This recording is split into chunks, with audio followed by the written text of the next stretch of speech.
There's a famous saying in the Pokemon community, every Pokemon is someone's favorite.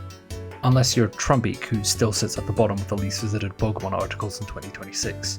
To be honest, a lot of my favorite Pokemon are set in stone. Even when I return to the older generations, Pokemon I've seen countless times don't evoke anything new, unless I'm forced to get to know them better. You see, one of the most popular forms of playing Pokemon games are Nuzlockes, where you can not just choose and pick your companions for your journey. Even more so, due to the reality of losing them forever, every single one of them has some shape of value, especially if you're playing some of the most brutal fan games, like Run and Bun. I decided to venture even deeper into the unknown, and letting people send in Pokemon eggs as encounters, completely disrupting the regular process. In this challenge, I discovered something about some of these Pokemon I was not aware of before.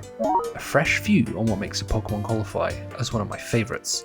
So, let me tell you the story of how I accidentally found my new favorite Pokemon. Anyone who has spent time in the hardcore section Nuzlocking community will know of Run and Bun. It is regarded as one of the hardest challenges, requiring months of extensive planning and ensuring their best Pokemon make it to the end. So I really need good Pokemon from the eggs to prevail. And I will. As much as I would like to focus solely on my new favourite Pokemon, let me introduce you to someone I would previously considered a strong contester for a new favourite. Hawlucha. Hawlucha has a lot of things going for it. Great typing, flashy design, and incredible base stats. This Hawlucha hatched so early, it will objectively become the best performing Pokemon in my box. As of streaming this run, Hawlucha has slain more than 120 enemy Pokemon, taking out a third of all opposing Pokemon. That is ridiculously high. For any metric, his fights normally require diverse teams to take them on, but Hawlucha is simply so good that his stats and moves are enough to single-handedly take out trainers you normally need multiple Pokemon for. By any of my metrics, this should be my favorite. And to be honest, for a while he was. I'm not gonna lie, Hawlucha might have main character energy. We're gonna have to see. I mean, you get access to Hawlucha so early on with this now that it's just kind of crazy. But while I'm using Hawlucha to slaughter enemy trainers, I'm not facing any real challenge.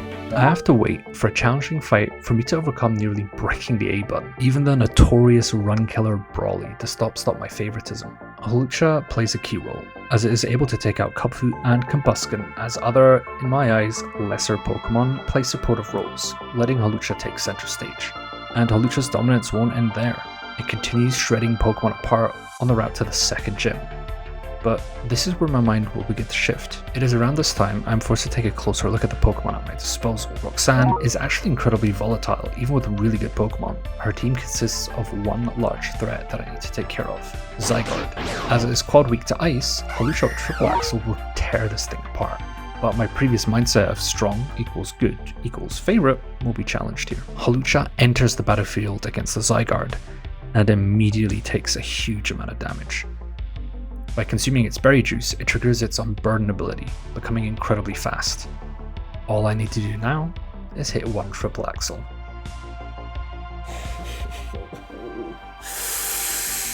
Lucha.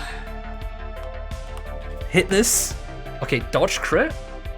And hit this fucking Triple Axle. Come on, bucko. Mysterio! There's no way, right? There is no way, dude. Back-to-back Triple Axle misses? Oof. I then need to begin to steer, and all of a sudden, the Pokemon that needs to clutch up is none other than Jester, the Kecleon. Whilst I had hatched him only a few eggs after Hawlucha, up until this point, he was chilling in the box with everyone else, as sidekick of the Hawlucha show. But Hawlucha's mistakes were an opportunity to bring his A-game. Jester tags out Maractus to finish up the Zygarde with a fake out. And importantly, this is also a move I used in the beginning to break the Focus Sash on the Bisharp. Comparing Kecleon and Hawlucha, it is very easy to see who is better on paper. Hawlucha has better stats and is so much more loved by Game Freak. It even got a new Mega Evolution. Kecleon has no such love, but he plays multiple unique roles. The biggest problem in this fight was my reliance on actually hitting a really high damage move, and Hawlucha missing made me question my favoritism here. But let's talk about Kecleon a bit more. Fake Out is one of the best supportive moves in Pokemon, as it flinches an enemy Pokemon. Especially in double battles, this move is incredibly useful to get free damage off the opposing team. That being said, Yes, Kecleon has a supportive role in one of the trickiest fights, where Emolga is spamming discharge to boost the other side in a double battle, but don't be mistaken, Kecleon can hold his own weight. What makes Kecleon so unique is its ability Protein. This will change its typing depending on the move that is used.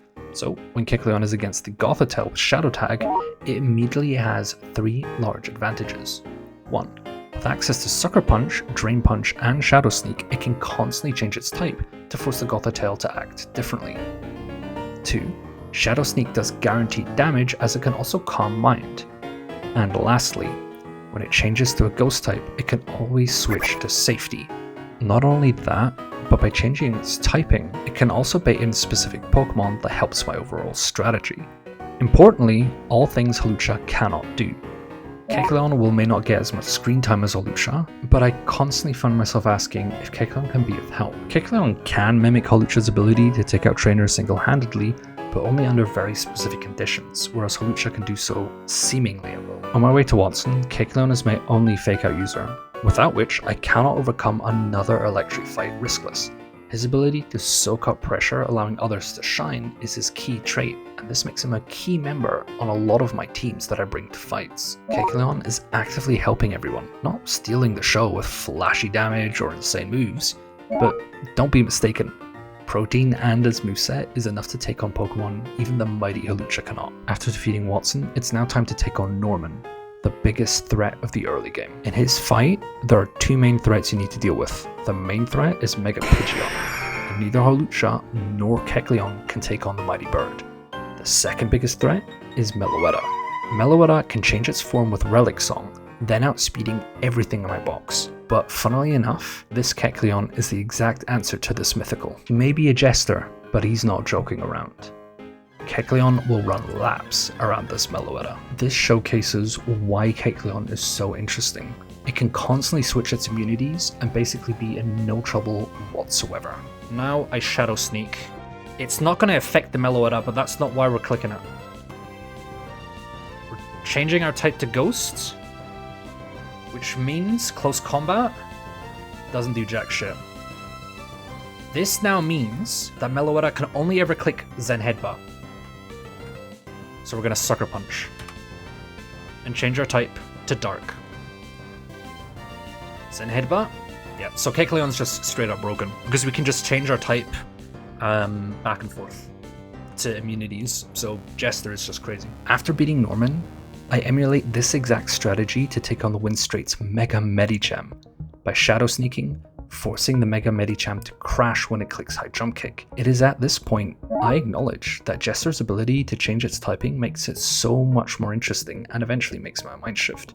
Sure, Hawlucha has raw power, but inevitably, Kecleon's multifaceted roles are just as important as raw power. It is even more apparent when right after taking out the Winstraits, Kecleon barely survives on 1 HP. I had to breathe deep as Kecleon nearly died, as a very dicey fight nearly led to it bowing out early. Funnily enough, Hawlucha was in a similar spot not long before against the very same Clefable, but my only thought was I'd lose my best Pokemon. When Kecleon was on the brink, I was about to lose my favourite. Both make it out alive and continue in the run, whilst since then Kecleon has been once again waiting in the box and Hawlucha has continued to shine. I have to say, I miss Kecleon, and every fight I first check to see if Jester can come out to play. I hate to admit, but when I first started playing Pokemon, it was the strongest that would pique my excitement. But it's throughout this short time with Kecleon that I recognise that I've not just changed as a player, but also as a human too. The most satisfying strategies in Pokemon aren't the ones that can brute force their way through fights by pure stats and powerful moves, but the Pokemon that are unique in their own way. There is a beauty to things that are just unique, and Kecleon's ability Protein led to so many interesting moments. Sure, losing Hawlucha would have been way worse for the overall success of the run, but my attachment to Kecleon's strategical depth and interesting moveset made my heart flutter when I wasn't entirely sure if he would survive. Jester's unique moveset, quirky design, and incredibly fun ability made me feel like I had so many more options than simply mashing my best moves and progressing. He's not considered one of the best, but all I can say is that he is my best. And whilst I cannot say as of now if we will complete the trek up the mountain, I know, rise or fall, I want Kecleon by my side.